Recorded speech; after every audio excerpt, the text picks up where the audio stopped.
Sige, go. Good day, everyone, especially to you, ma'am.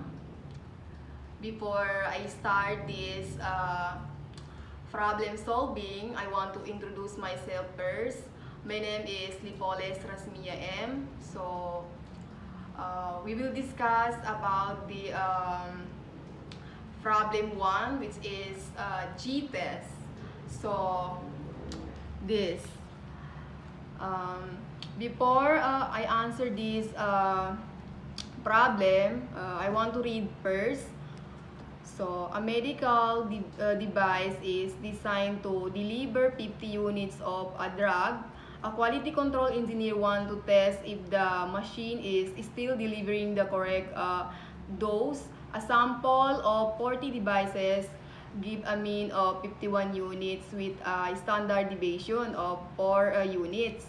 At a 0.05 significance level is the machine of target. So, di ba po may tinuro ka sa amin which is step 1 to 5. So, the first step is, of course, step 1. Look at this, step 1. Step 1. So, ang HO is null hypothesis. Ang HA is alternative. And of course, kailangan hindi ma-missing ito kasi we need this. Then, so, ang claim ko is, ang claim ko dito sa HO, null hypothesis is the machine deliver the correct dose is 50. Tapos sa alternative po is 50 rin. We are the same, both po sila, pero ang claim ko po is ang claim ko po dito is alternative. Ito po yung claim ko, this. Ito po yung claim ko. So, yan na po siya. Then, of course, step 2 naman natin is, ito yung sinabi mo na gituro mo sa amin na which is alpha. Kailangan hindi rin ito mawala. So, ang alpha ko po is 0.05. 0.05. Tapos, test natin. So, ang test po ang G-test po siya. Why? Because, di ba, kapag G-test is 30 above, ang G-test po ang sagot ko po dito is G-test. Kasi ito, 40 devices. 40. Tapos, G-test po yan. Tapos, ang alternative, ito naman yung sabi mo na HA. Tapos, hanapin natin kung so ito yung ang sagot ko, ang kwan ko dito is two-tailed siya. Tapos sa graph naman tayo.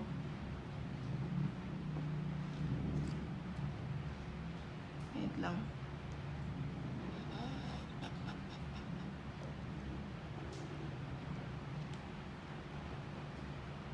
So, we are here, look at this,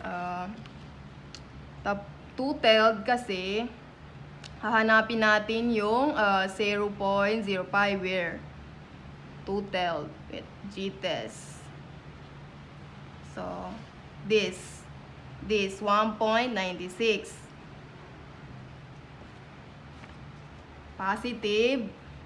Positive po ito, positive. 1.96. Then, 2. Kailangan hindi ma-missing to. Tapos, negative.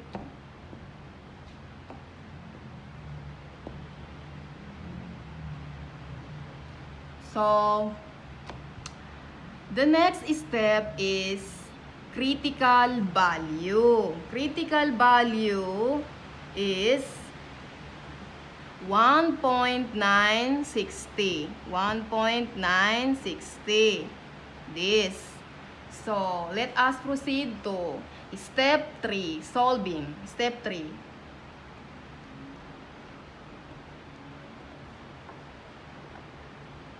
So, this, ito yung mean. Ito yung formula na gituro mo sa amin.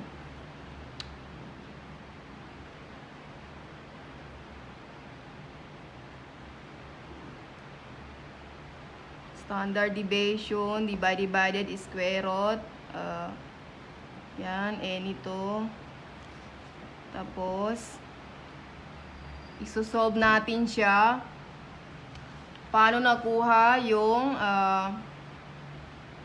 so, first is, kailangan, so, saan dito ang mean? So, ang mean po natin, ma'am, is 51. This, saan na, where? 51. 51. Minus. Tapos, ang claim po natin is 50. Yan na, 50. Tapos, ang standard deviation po natin is 4. Tapos, divided. Of course, kailangan population natin, ito, 40. 40. Tapos, so, of course, don't forget g-test. Kasi, ito na siya. Isosolve na natin ha, ito. Here. 51 minus 50 4 divided square root 40. So, this. So, ang answer ko is 1.58. Of course, kailangan di ma-missing yung box. Tapos, let us proceed to step 4. Step 4 is decision. Ito naman yung gituro mo sa amin na ito yung rejected pati accepted. So, accepted. Accepted. Then, rejected. Then, the next is step 5, conclusion. Step 5. So, ang conclusion ko po is, there's no significance evidence the machine is off target. And that's all. So, let's us continue this problem. The next is problem t-test. So, a clinical laboratory wants to know if a new glucometer gives blood glucose readings different from the standard laboratory method. The standard mean blood glucose level after fasting is 90 mg/dl. A sample of 8 patients tested using the new glucometer give the following readings: 86.75 at 0.05. Test is the new glucometer gives result different from the standard method. So, same din sila sa G-test. May step 1 tayo dito, which is step 1. Hypothesis, then alternative hypothesis. So, both, but claim ko dito is 90. Dito, this is claim. Let us proceed to step 2. course, yung ano natin, alpha natin is, Wait lang, wait lang. alpha natin is ito, 0.05, ilagay natin dito. Tapos, next is test. Of course, t-test siya. Because of below 8. 8? Kwan, below 30. Tapos, next is, dito na. So, two-tailed po siya, two-tailed. Tapos, then, graph natin. Don't forget, graph. So, magawa muna ako ng graph, Sorry, pasensya na sa graph ko. So, tignan natin dito. So, di ba, meron tayong t-test table. Tignan natin dito yung two-tailed, which is 0.05. Two-tailed. 0.05. So, di ba, ang population natin is 8 minus 1. So, it's mean 7. So, two-tailed guys, class. Dito na, 7. 7. 0.05. Wait lang nga, baka magkamali ako. Oh, this. 2.365. 2.365.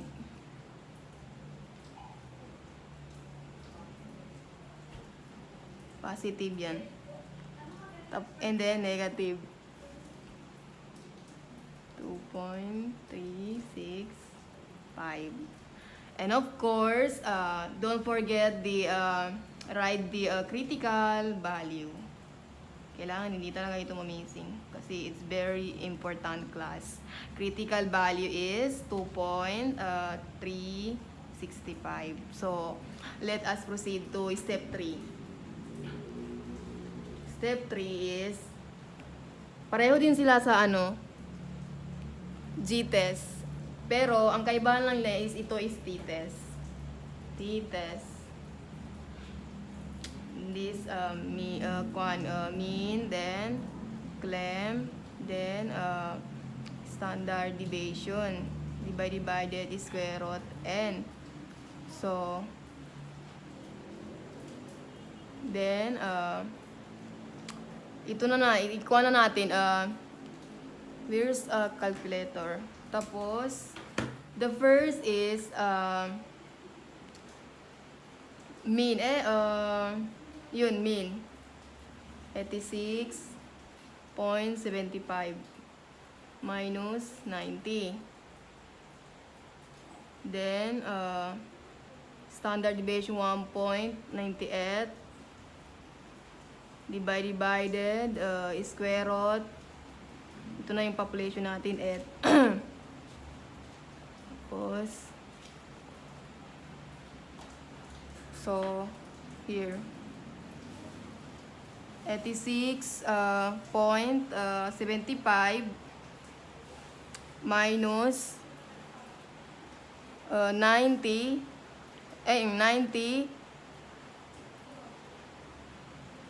mali 86.75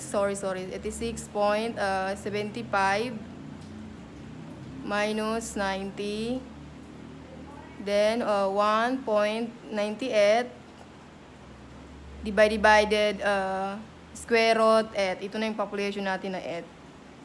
So 4 negative 4.64.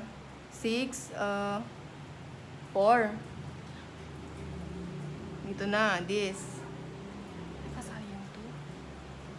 Sige, the next is step 4. Step 4.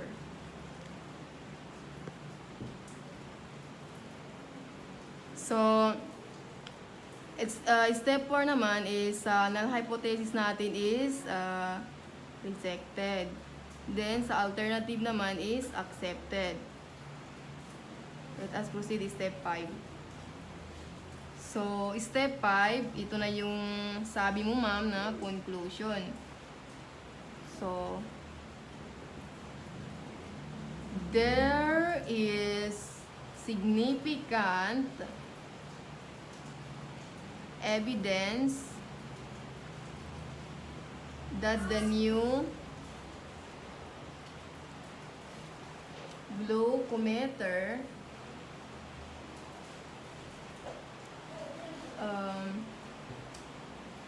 gives different I apologize sa writing ko. Blood glucose reading